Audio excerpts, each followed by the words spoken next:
A Natural History of the Dead, A Short History by Ernest Hemingway. It has always seemed to me that the war has been omitted as a field for the observations of the naturalist. We have charming and sound accounts of the flora and fauna of Patagonia by the late W. H. Hudson. The Reverend Gilbert White has written most interestingly of the hoopoe on its occasional and not at all common visits to Selborne, and Bishop Stanley has given us a valuable, although popular, familiar history of birds. Can we not hope to furnish the reader with a few rational and interesting facts about the dead? I hope so. When that persevering traveler, Mungo Park, was at one period of his course fainting in the vast wilderness of an African desert, naked and alone, considering his days as numbered, and nothing appearing to remain for him to do but to lie down and die, a small moss flower of extraordinary beauty caught his eye. Though the whole plant, says he, was no larger than one of my fingers, I could not contemplate the delicate conformation of its roots, leaves, and capsules without admiration. Can that being who planted, watered, and brought to perfection, in this obscure part of the world, a thing which appears of so small importance, look with unconcern upon the situation and suffering of creatures formed after his own image? Surely not. Reflections like these would not allow me to despair. I started up, and disregarding both hunger and fatigue, traveled forward, assured that relief was at hand, and I was not disappointed. With a disposition to wonder and adore in like manner, as Bishop Stanley says, can any branch of natural history be studied without increasing that faith, love, and hope which we also, every one of us, need in our journey through the wilderness of life? Let us therefore see what inspiration we may derive from the dead. In war, the dead are usually the male of the human species, although this does not hold true with animals, and I have frequently seen dead mares among the horses. An interesting aspect of war, too, is that it is only there that the naturalist has an opportunity to observe the dead of mules. In 20 years of observation in civil life, I had never seen a dead mule, and had begun to entertain doubts as to whether these animals were really mortal. On rare occasions I had seen what I took to be dead mules, but on close approach these always proved to be living creatures who seemed to be dead through their quality of complete repose. But in war, these animals succumb in much the same manner as the more common and less hardy horse.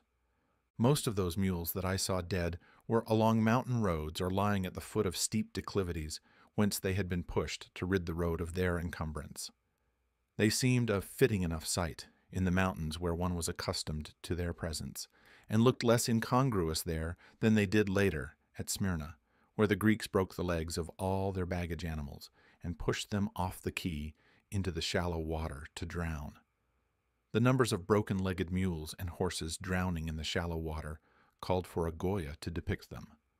Although, speaking literally, one can hardly say that they called for a Goya, since there has only been one Goya, long dead, and it is extremely doubtful if these animals, were they able to call, would call for a pictorial representation of their plight, but more likely would, if they were articulate, call for someone to alleviate their condition.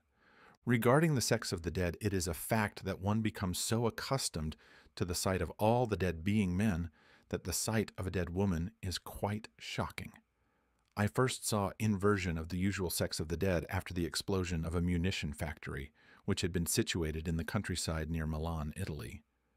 We drove to the scene of the disaster in trucks along poplar-shaded roads, bordered with ditches containing much minute animal life, which I could not clearly observe because of the great clouds of dust raised by the trucks. Arriving where the munition plant had been, some of us were put to patrolling about those large stocks of munitions, which for some reason had not exploded, while others were put at extinguishing a fire which had gotten into the grass of an adjacent field, which task being concluded, we were ordered to search the immediate vicinity and surrounding fields for bodies. We found and carried to an improvised mortuary a good number of these, and, I must admit frankly, the shock it was to find that these dead were women rather than men. In those days, women had not yet commenced to wear their hair cut short, as they did later for several years in Europe and America. And the most disturbing thing, perhaps because it was the most unaccustomed, was the presence, and even more disturbing, the occasional absence of this long hair. I remember that after we had searched quite thoroughly for the complete dead, we collected fragments. Many of these were detached from a heavy, barbed wire fence which had surrounded the position of the factory, and from the still existent portions of which we picked many of these detached bits, which illustrated only too well the tremendous energy of high explosive. Many fragments we found a considerable distance away in the fields, they being carried farther by their own weight. On our return to Milan, I recall one or two of us discussing the occurrence, and agreeing that the quality of unreality and the fact that there were no wounded did much to rob the disaster of a horror which might have been much greater. Also, the fact that it had been so immediate, and that the dead were in consequence still as little unpleasant as possible to carry and deal with, made it quite removed from the usual battlefield experience. The pleasant, though dusty, ride through the beautiful Lombard countryside also was a compensation for the unpleasantness of the duty, and on our return, while we exchanged impressions, we all agreed that it was indeed fortunate that the fire which broke out just before we arrived had been brought under control as rapidly as it had, and before it had attained any of the seemingly huge stocks of unexploded munitions. We agreed, too, that the picking up of the fragments had been an extraordinary business, it being amazing that the human body should be blown into pieces which exploded along no anatomical lines, but rather divided as capriciously as the fragmentation in the burst of a high explosive shell. A naturalist, to obtain accuracy of observation, may confine himself in his observations to one limited period, and I will take first that following the Austrian offensive of June 1918, in Italy as one in which the dead were present in their greatest numbers, a withdrawal having been forced, and an advance later made to recover the ground lost, so that the positions after the battle were the same as before, except for the presence of the dead. Until the dead are buried, they change somewhat in appearance each day. The color change in Caucasian races is from white to yellow-green to black. If left long enough in the heat, the flesh comes to resemble coal tar, especially where it has been broken or torn, and it has quite a visible tar-like iridescence. The dead grow larger each day until sometimes they become quite too big for their uniforms, filling these until they seem blown tight enough to burst. The individual members may increase in girth to an unbelievable extent, and faces fill as taut and globular as balloons. The surprising thing, next to their progressive corpulence, is the amount of paper that is scattered about the dead. Their ultimate position, before there is any question of burial, depends on the location of the pockets in the uniform. In the Austrian army, these pockets were in the back of the breeches, and the dead, after a short time, all consequently lay on their faces, the two hip pockets pulled out, and scattered around them in the grass all those papers their pockets had contained. The heat, the flies, the indicative positions of the bodies in the grass, and the amount of paper scattered are the impressions one retains. The smell of a battlefield in hot weather one cannot recall. You can remember that there was such a smell, but nothing ever happens to you to bring it back. It is unlike the smell of a regiment, which may come to you suddenly while riding in the streetcar, and you will look across and see the man who has brought it to you. But the other thing is gone as completely as when you have been in love. You remember things that happened, but the sensation cannot be recalled. One wonders what that persevering traveler, Mungo Park, would have seen on a battlefield in hot weather to restore his confidence. There were always poppies in the wheat in the end of June and in July, and the mulberry trees were in full leaf, and one could see the heat waves rise from the barrels of the guns where the sun struck them through the screens of leaves. The earth was turned a bright yellow at the edge of holes where mustard gas shells had been, and the average broken house is finer to see than one that has never been shelled, but few travelers would take a good full breath of that early summer air and have any such thoughts as Mungo Park about those formed in his own image. The first thing that you found about the dead was that, hit badly enough, they died like animals. Some quickly, from a little wound you would not think would kill a rabbit. They died from little wounds as rabbits die sometimes, from 3 or 4 small grains of shot that hardly seem to break the skin. Others would die like cats, a skull broken in and iron in the brain. They lie alive 2 days, like cats that crawl into the coal bin, with a bullet in the brain and will not die until you cut their heads off. Maybe cats do not die then. They say they have 9 lives, I do not know, but most men die like animals, not men. I'd never seen a natural death, so-called, and so I blamed it on the war, and like the persevering traveler, Mungo Park, knew that there was something else, that always absent something else. And then I saw one. The only natural death I've ever seen, outside of loss of blood, which isn't bad, was death from Spanish influenza. In this you drown in mucus, choking, and how you know the patient's dead is. At the end he turns to be a little child again, though with his manly force, and fills the sheets as full as any diaper with one vast, final yellow cataract that flows and dribbles on after he's gone. So now I want to see the death of any self-called I see you're humanist.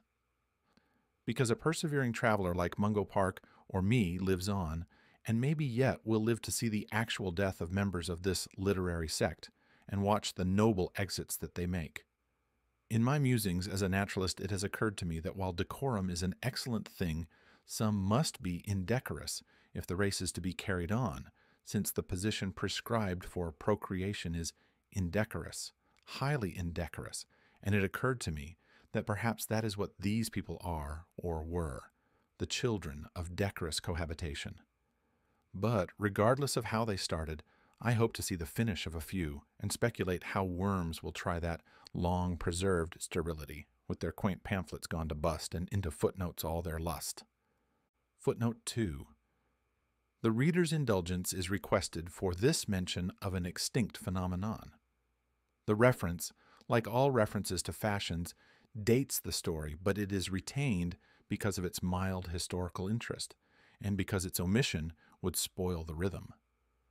While it is perhaps legitimate to deal with these self-designated citizens in a natural history of the dead, even though the designation may mean nothing by the time this work is published, yet it is unfair to the other dead, who were not dead in their youth of choice, who owned no magazines, many of whom had doubtless never even read a review that one has seen in the hot weather with a half-pint of maggots working where their mouths have been.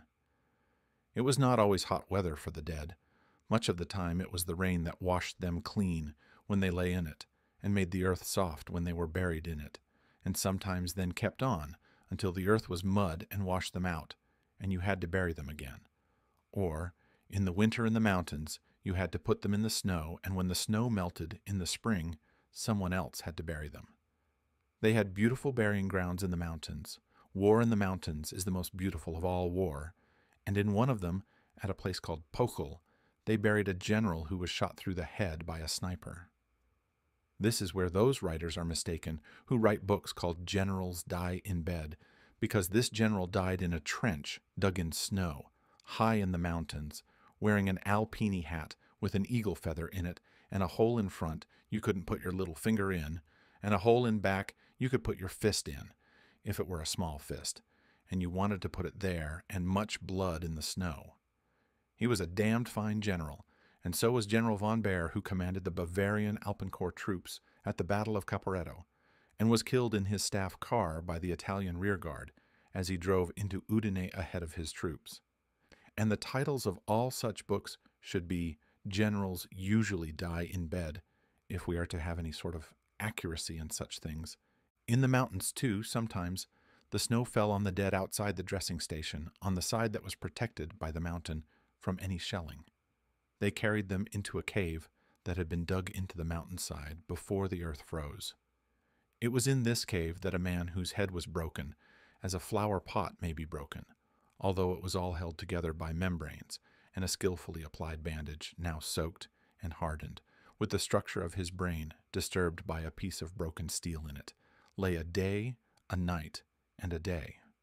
The stretcher-bearers asked the doctor to go in and have a look at him. They saw him each time they made a trip, and even when they did not look at him, they heard him breathing.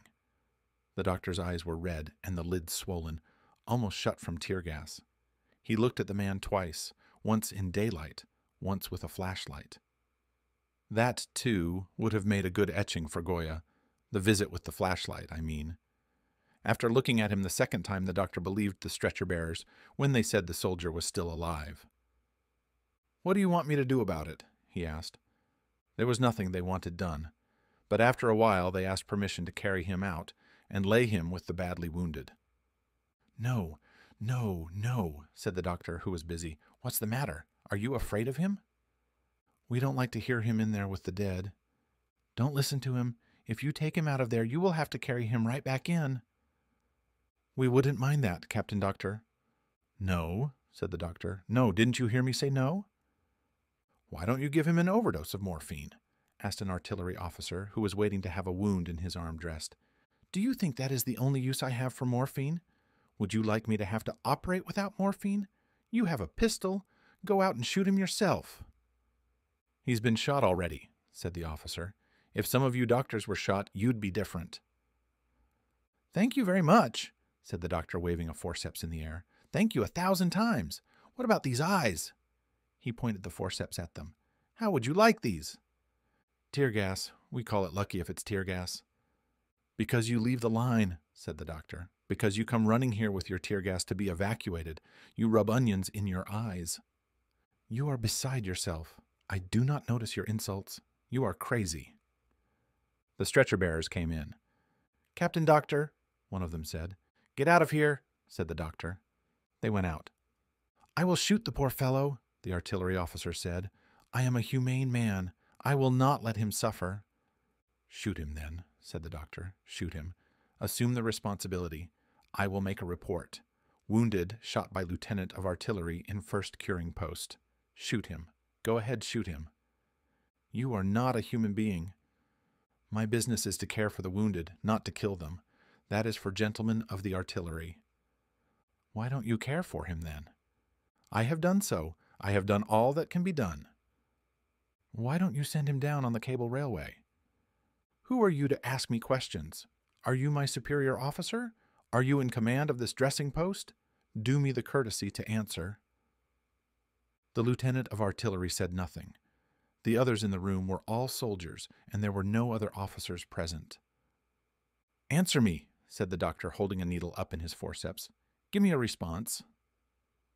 "F, yourself," said the artillery officer. "So," said the doctor. "So you said that. All right, we shall see." The lieutenant of artillery stood up and walked toward him. "For yourself," he said. "For yourself. For your mother. Have your sister." The doctor tossed the saucer full of iodine in his face. As he came toward him, blinded, the lieutenant fumbled for his pistol. The doctor skipped quickly behind him, tripped him, and as he fell to the floor, kicked him several times and picked up the pistol in his rubber gloves. The lieutenant sat on the floor, holding his good hand to his eyes. "I'll kill you," he said. "I'll kill you as soon as I can see." "I am the boss," said the doctor. "All is forgiven since you know I am the boss. You cannot kill me because I have your pistol. Sergeant, adjutant, adjutant." "The adjutant is at the cable railway," said the sergeant. "Wipe out this officer's eyes with alcohol and water. He has got iodine in them. Bring me the basin to wash my hands. I will take this officer next." "You won't touch me. Hold him tight. He is a little delirious." One of the stretcher-bearers came in. "Captain Doctor." "What do you want?" "The man in the dead house, get out of here, is dead, Captain Doctor. I thought you would be glad to know." "See, my poor lieutenant, we dispute about nothing. In time of war, we dispute about nothing." "You," said the lieutenant of artillery. He still could not see. "You've blinded me." "It is nothing," said the doctor. "Your eyes will be all right. It is nothing. A dispute about nothing." The pain!" suddenly screamed the lieutenant. "You have blinded me! You have blinded me!" "Hold him tight," said the doctor. "He is in much pain. Hold him very tight."